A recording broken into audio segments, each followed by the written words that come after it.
So, would you like to let her know, or would you like to keep her in the dark? Today, my guest is Isabella Emborg, a wonderful 18-year-old who has agreed to share her story about her life with cancer. I mean, I was walking around with tubes out of my lungs, but I was still happy and I just wanted a hot dog. Isabella has been through a lot of treatment, both in Georgia and Denmark, but ultimately decided that enough was enough. We're good. I mean, I'm still Isa.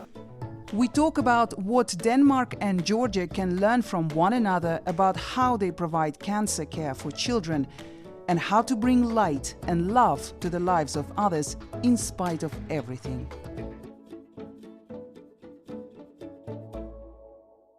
Isabella Emborg, thank you so much. I'm so honored that you have agreed to be in my podcast. I'm so glad to be here. I'm really honored.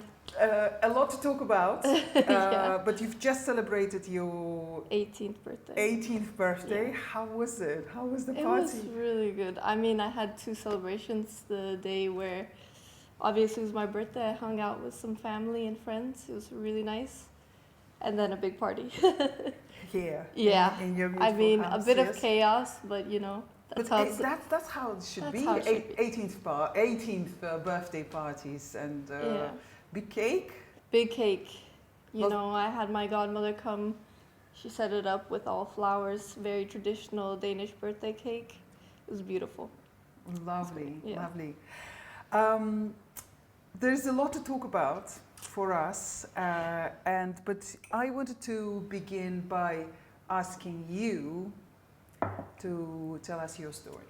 Well, it's hard to begin. Where I to was start? born. I mean, so Weekend. I was born in Switzerland just because why not? I think my mom was pretty nervous about having a child in Georgia just at the time, just because of the way that there was sometimes problems with electricity in hospitals, so she just wanted to make sure everything was safe. So both me and my brother are born in the same hospital in Lausanne. I mean, I've lived in Georgia my whole life. I frequently visit Denmark from where I'm from, usually more my mother's side. And yeah, I mean, I've experienced so much in those two planes, and I'm so grateful for it. There has been a lot of trouble Yes. also coming in the following years. I mean, obviously we're going to get into it, but growing up with an illness, starting from quite a young age, can be very difficult and very challenging for family and just people all around your life, and myself as well, of course. But I think the way that I am, it affects me more if other people are affected by what happens with me, because you can see the emotions running through. Of course, of course. Can we unpack it a little bit? Yeah. Yeah, of course. I So mean, you started feeling unwell in 2020 yeah, when you were 14 years old. yeah. So what happened? So I had recently moved to a new school that is considered quite a sporty school. And that was one of my biggest dreams, because I just love being active and getting to do anything I can. So I participated in every single sport throughout the year, everything Really? that I could. What was it? Even football? Yeah, so I Yeah. would do football, volleyball, basketball, track. I mean, just anything. So you had this kind of energy Yeah. to be athletic, to do Yeah, sports. of course. And also on my free time, you know, during the Godavari winters, I would go skiing and compete. Anything I could get my hands on, I would do. So suddenly, during around the time that COVID started, I started noticing that my leg was starting to be a little bit Painful. painful. Yeah. I just brushed it off as a sports injury, just like everybody else would. And that went on for 6 months. Something I would never go to the doctor for.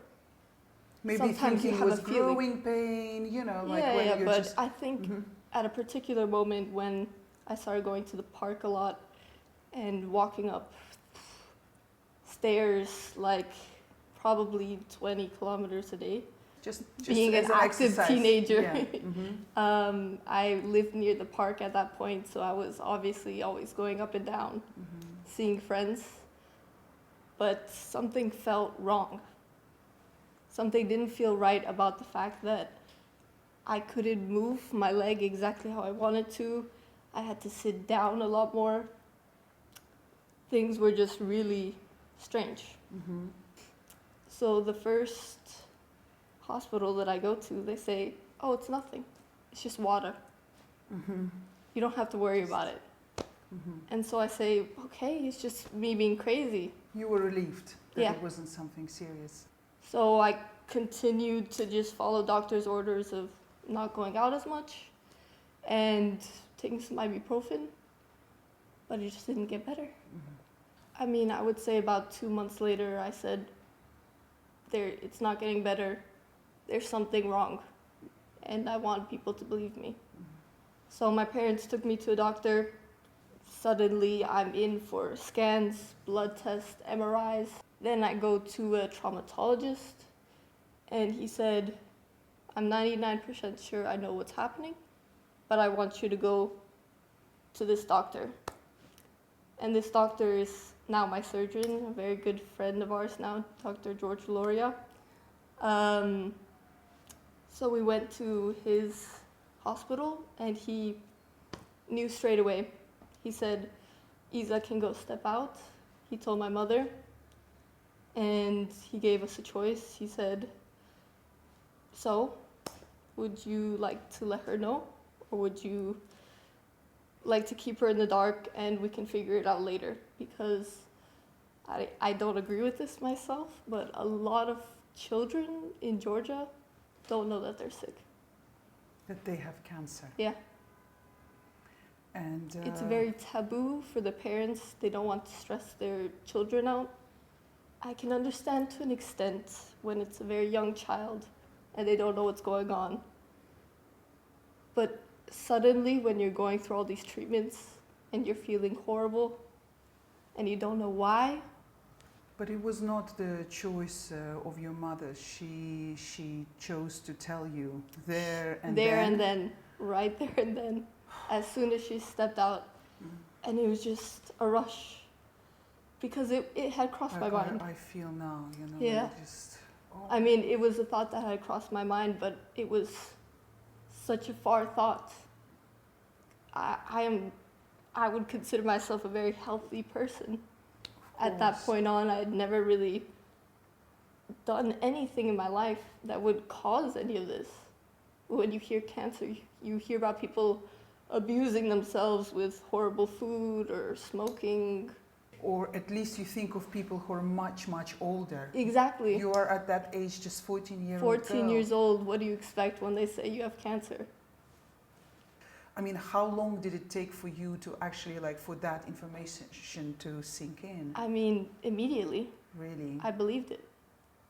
It just, because it's been a thought that crossed my mind, I mean, obviously it's not something you expect, but once you hear it, you can't unhear it. Cancer just sits. And is it a particular cancer that actually affects children? Yes, osteosarcoma, it's quite a rare bone cancer. It's super, super rare. There's many other variations that might go into adulthood, but osteosarcoma for children is a very nasty, nasty type of cancer. I cannot even imagine how was it for your parents, for your mother and father, that are our friends, to hear that their beautiful little girl has this illness. And to your brother as well. Was it the hardest thing for you? Yeah. We said, okay, we're going to tell them. The drive back to my house was the scariest thing I've ever done. Really? Did you tell it eventually to you? I did. The rest of the family? Yeah. My brother could tell something was wrong because when it comes to thinking about my family, I have very strong emotions, as you can see. Yeah. I get very choked up when I talk about my family because... Of course. Shall we not talk about it? No. I it's mean, okay. as long as you can hear me, that's fine. I think you're doing amazingly, and you know, you're doing amazingly. So, your brother, you're quite close in age, yes? Yeah, we're 2 years. He's 2 2 years. years older than me, but he's a sensitive guy. As much as he's the big tough brother, he cares a lot about his family. So he didn't say anything. He just stayed in his room. My dad went on a walk with my mom, and I just had to sit there, breathe it in. I would say, surprisingly, I accepted it quite quickly, and I was like, I think this is just the personality that my family has always given off of. We're just gonna go through with it. We're gonna do it. We're gonna think positively, and it's here and it's happening, but we gotta go now. Mm-hmm. So and that was the attitude that was you the adopted attitude as well. from the get-go. Okay. Yeah. Action, right? Let's go and find the best clinics, the best treatment. But all of this is happening in 2020 when things are shut and like you The you're options isolated. are super limited. You couldn't see your friends. I mean, we tried to make exceptions, and I mean, when it first started out, we went into action mode immediately. So we, before even starting chemo, we decided also it was probably a good idea to look at saving eggs just in case there was infertility. We looked at all the options we could before starting everything. Have you done it? Yeah, I actually have. So there are some eggs sitting somewhere in Switzerland, I think. I'm not too sure, but yeah, they're there. But it was just a matter of protecting everything I could before going through this poison. There is one hospital in Georgia that provides for children. The dedication that those nurses and doctors bring is unimaginable. I mean, I have such a different comparison between Denmark and Georgia that I think is super interesting. But I will say that despite Georgia not always having the resources, they always pulled through with as much work as they could, as much hard work, because they were understaffed, under-resourced, no budget. There was barely any budget for anything. I don't know how they survived with the kids they did and the staff they did, especially under COVID, was you know, horrible. at some point, I think it was it during COVID, but what transpired was that Georgian nurses, their salary was, like, if I remember it correctly, was as low as 500 lari, which is just about $200 at today's exchange rate. And it's really shocking when you think for the about amount of hours that they worked. And you've seen, of course, them working hard, 12-hour shifts or even longer. They would pull 24-hour shifts. They would be staffed one nurse to maybe 8 patients. And with chemo patients, with cancer patients, you have to be round-the-clock care. They were never slowing down. You would never see them on a break. Nobody. What's happening to your body when you're going through chemotherapy? I was so scared because you hear all the horrible things about chemo. And at first it was such a delayed, like, when is it going to come? This paranoia of when is it going to come? And then think of the worst sickness ever. The amount of puking, the complete lack of motivation to eat, to drink, to open your eyes, to sleep, to do anything. All you had to be there was, you were just barely a person. So a lot of the time it depended on which chemo you would take, and sometimes they would color these chemo to make sure that they were identifiable, and sometimes some were worse than others. So you would almost be traumatized by the color. Everyone If everyone knows what I'm talking about, if you saw the red one, your brain would just shut down. What do you mean by different colors? So different... Different colors would identify which chemo. In Georgia, they would. In Denmark, they were all the same, packaged and in the same, and they didn't have color. But in Georgia, I experienced the yellow one and the red one, and having something red pumping through your veins, this clear soda-looking liquid, it's just an uneasy feeling. Right. It looks scary and it feels horrible. Yeah. Because it looks like something from a villain. They're injecting you with some type of poison, which they are, technically, but... So what was keeping you going in those extremely difficult moments, you know, like scary moments, because you're a kid, you're still a 14-year-old girl who is suddenly, from your comfort of your life and good school and sports, you throw into the pandemic mode and this terrifying diagnosis that you get. What was giving you strength in that moment when you see that red and yellow weird stuff being pumped into your body? You know what? I can actually thank COVID for a part of this, because I had something to do. We had online school. I was motivated to see people, to see my friends, because everyone else was going through somewhat of the same isolation. Maybe not in the same way, but in some way we all were going through this isolation together. So I could still be included. And I tried so hard to go to any type of class that I could, participate in anything, because it would just keep my mind off of it. Many weren't so lucky. Almost nobody actually in my whole ward went to school at that point. There was no access to education, and some of them went crazy that way. Another big thing was the fact that I could have my mom in there with me. It was hard on both of us, but we kept each other entertained in any way that we could. It was very interesting having this lockdown presence on extreme, because the hospital was so strict. I saw my dad through a window.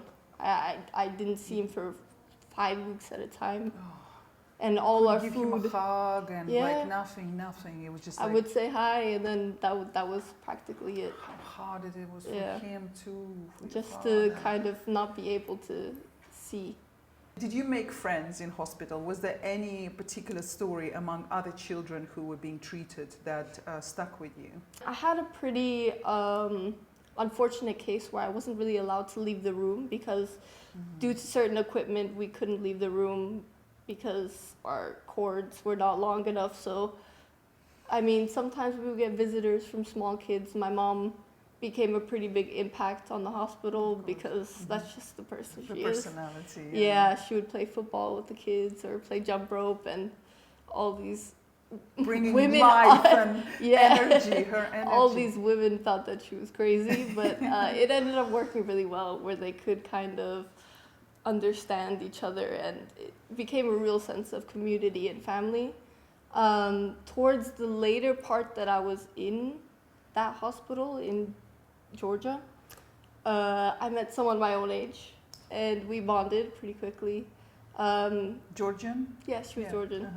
She was on her way over to France. Usually a lot of people wouldn't choose Georgia as an option if they couldn't, but some people would spend all of their life savings and even more just to get the opportunity to enter a hospital in Germany or France. Or where the chances are much bigger to get the proper treatment and to survive. But they would use every resource they had. These are people that are so poor. People from Abkhazia, people from just all of the villages where their family is driving 3 hours a day just to give them groceries so they can eat. So hard. And it was a real eye-opener for me that I have so much privilege in terms, even if I was going through a difficult situation, there were so many people that had it so much worse. So I think it motivated me not to complain, because You could see I that could there see are that there people was in much yeah. worse situation. And because of the lack of treatment, I've seen so many of those kids die. Really? Yeah. There was multiple people that died while I was in the hospital. Oh no. Yeah. I mean, you Do can't. you think, like, I mean, you probably didn't know them personally, those children, but do you think they knew they were dying? A lot of the times, I don't think so. They don't, because they don't even know about the A lot of them are illness very they have. young. Mhm. A lot of the parents didn't let them know what was going on. I mean, it's hard to accept that fact, and it's hard to tell your child that. And usually in Georgia, they speak to the parents, not to the child. What do you think? What do you make of that? Because you've mentioned that earlier, you know, that in this country, especially, parents choose, it's a taboo, they Yeah. don't want to, because they're keeping it a secret from a child because they don't want to hurt the child, Yeah, even though everybody around them have to go through this yeah. massive pain and kind of be theatrical, pretend that it's not so bad. Like, Mhm. what do you make of it? What do you think is the, I mean, I don't know, I guess it's a silly question. What is the right way? You know, there's no right way, but as someone who's going through it, what do you think works? I mean, it's definitely a choice. Like I said before, it's a matter of if you can comprehend it or not. If you can't comprehend it, I think to a certain extent you shouldn't try to place that burden on them to something that they can't understand either way.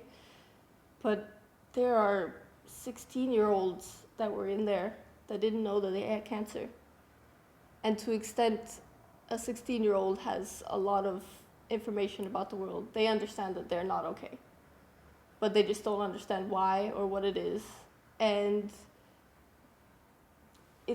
it puts yourself in, I can imagine that it can put yourself in such an isolation because you know that your family doesn't want to tell you, but you know that you know something as well. Mm-hmm. I mean, in Denmark, it was a completely different situation. Tell me about quickly about the treatment in Denmark, and also if you can mention how it worked out with this donation of what your mother and you organized, helping Georgian hospitals. I mean, Denmark was another world. Mm-hmm. I mean, obviously, the second time around that I got sick, or shortly after COVID stopped, I went over to Denmark to, continue treatment because it had spread to the lungs. And even Georgia admitted, they said, we can't do this for you, it's better you move on. And I'm glad that they can have that type of confidence. Chemo wasn't working, like if it's... It's very common in osteosarcoma for it to spread to the lungs. It's just sometimes chemo is just not strong enough, and sometimes there's some that come through. At this point, there wasn't very many. There was maybe 3 and then 2 on one side. So they just wanted to... What's that, 2 little tumors that were attached to the lungs. So they wanted to remove them as quickly as possible, and they said, Denmark's the way to go. So we went to Denmark, had no plan of how long we're going to stay or what we're going to do. But I think that gave me a sense of real life, that I went there and it was like a hotel almost. Yeah, in the hospital, I mean, so different, yeah. Yeah, coming to such a luxury. Welcome to the developed world. Yeah. No, and also the fact that they didn't believe in all of these old wives' tales, and like that you could have sugar and you could have as much food as you want, and it didn't all have to be boiled. You could have fruits. It was something that I couldn't Really? Because fathom. in Georgia they were like, you can't have this, you can have only boiled boring meat. food. Yeah. Right. And it's like, to a cancer patient that doesn't want to eat in the first place, it doesn't sound too good. And in Denmark, their mentality was more, eat anything, it's better than not eating at all. Let's just focus on that. I mean, sometimes did you order like ice cream and stuff? Yeah. I don't know, like, did they you? had 24-hour ice cream fridges. They had food 24 hours. They had superb lunches. You wouldn't have to make the food yourself in your own room. I mean, imagine if it was the other way around. If I had to go from that to that. Yes, yes. So you were saved from, I it's was a gradual... saved. It almost gave me a boost because I could realize that it was such a luxury that I had this opportunity, and I was going to take it fully on. We had TV. I mean, I was so surprised, and all of the nurses were super attentive. You had 2 nurses per 1 person. As opposed to like one nurse in Georgia per For 8 8 kids. people, yeah. Wow, that tells a lot, isn't it? Yeah, Like and they would 2 nurses. attend to you, they would attend to your family, they would attend to any needs. And COVID wasn't as big of a deal. They would just test you before you came in, That's it. and you could have somewhat visitors. So you were operated in Denmark. Yeah, I got both of my lungs operated. I felt pretty great because Really. they actually allow you to have drugs. A lot of the times in Georgia, I was not provided with a substantial You mean amount the of strong- painkillers. Yeah. Also because morphine is illegal if you're under 18, and that's not the case in Denmark. If you're in pain, they will give you compensation. And when you get morphine, is it like a major relief? Like how you're able Yeah. to?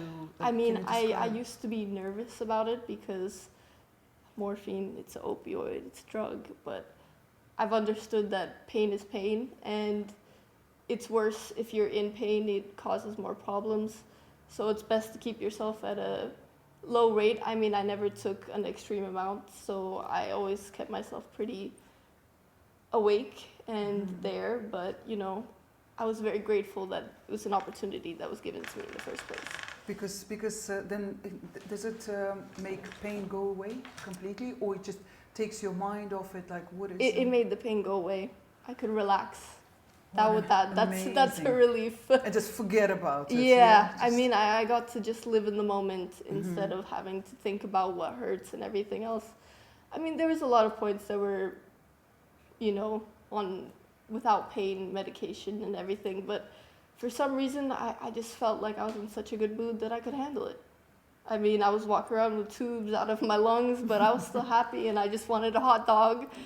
All I could think about was just eating all the time. That was my thing, you know. I was just in some of the best condition that I could be for the situation I was in.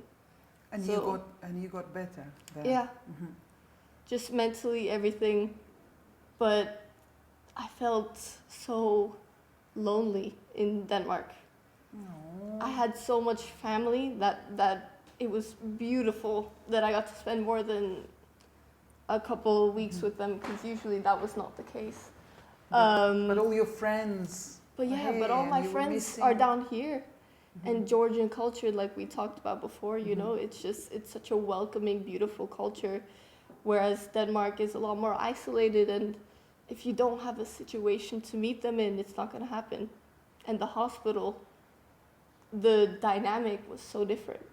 They would all of the Danish people would stay in their rooms. You would never see the kids, only the parents getting food and then going back in, and always depressed. It's a very depressing situation to be in, I understand, but I mean, Was your mom trying to play football with other kids in Denmark? No. it was impossible to get them out. All right. She would try to say hello and good morning every day to them, but it never became more than that. Because they felt so isolated, and they felt, this is the worst thing my child could have been through, why them? And you're gonna think that either way, so why not try to bring a little bit more happiness?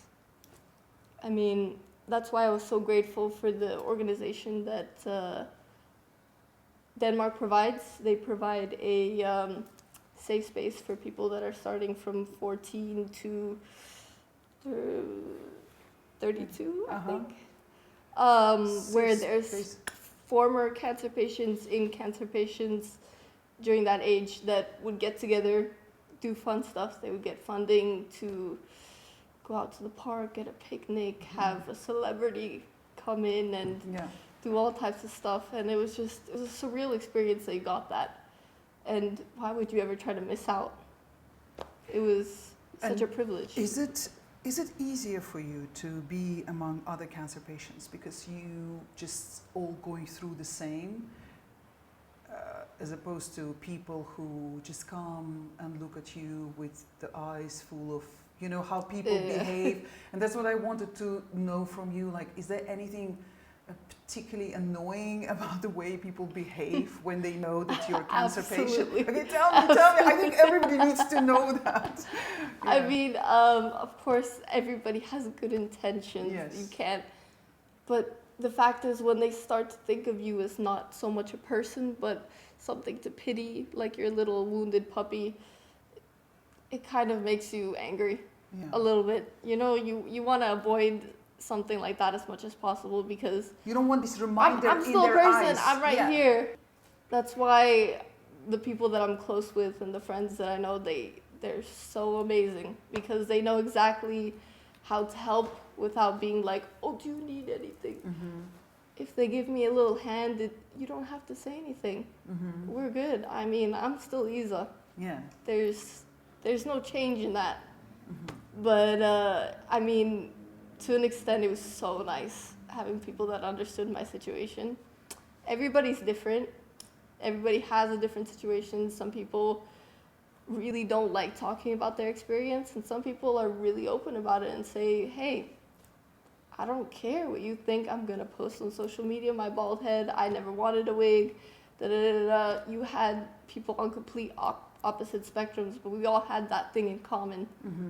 I mean, sometimes it was really great, and sometimes it was like, okay, the only thing we have in common is having cancer, but it's nice to have either way. I think that opportunity should be brought to everybody, and if they don't have a support system like that, you feel really weird if you don't have the same experiences as everyone else. And it's really great when you can relate to somebody, because cancer in children is not something you just come across every day, but if you really think about it, almost everyone in their lives can name someone that they know that has cancer. It's such a normal thing nowadays. That's true. It's just so, you know, people are so scared. You know, they're so scared. It is an intimidating word. To death. And that's a taboo. Nobody wants to think about it. And of course, like when you're young and beautiful and, you know, everything is supposed to be ahead of you. It's like, how come? So I think it's very conflicting. And of course, nobody means any harm. I would rather have people ask me those questions. I love being open, and I would love that people are more educated than just guessing and feeling sorry and scared. Just ask me up front. I think most people that have cancer would probably prefer it than you sneaking around and not really knowing what to ask them and kind of not really considering them. If you don't know what to say, then just ask. So just a few questions quickly I want to go through. What gives you joy and pleasure? Like, what gives you energy? Anything that has to do with socializing my friends. I go to school as much as I can because it's honestly such a delight having to do something. My whole family has this thing where if you stop doing something, you die. I'm ready to always be doing something, always have something on my mind, always on to the next thing. I mean, I love being in my hobbies. I love art. I love music. You play an instrument? Ooh. What, several? No. You have a band in your room somewhere there? I wish I was musically gifted. I did try the guitar, but I ended up being too much of a talker with my teacher. So maybe it was a wrong teacher.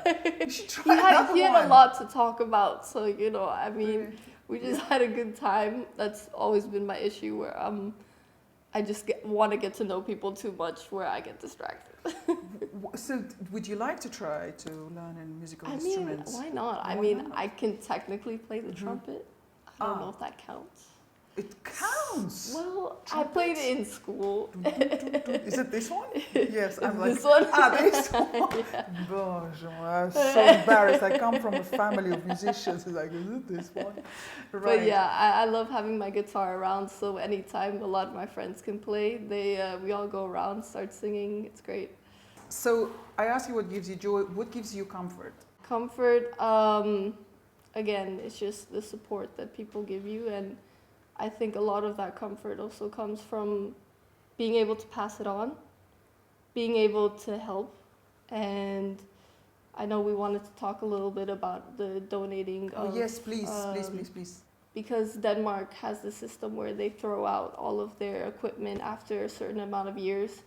Equipment that is brand new, equipment that would be a privilege to have in a lot of these hospitals. So me and my mom decided that we would get in touch with some of our friends, and we decided to deliver a lot of beds, truckloads of beds, and all that good a lot of stuff. Good quality equipment that would have been thrown away either way.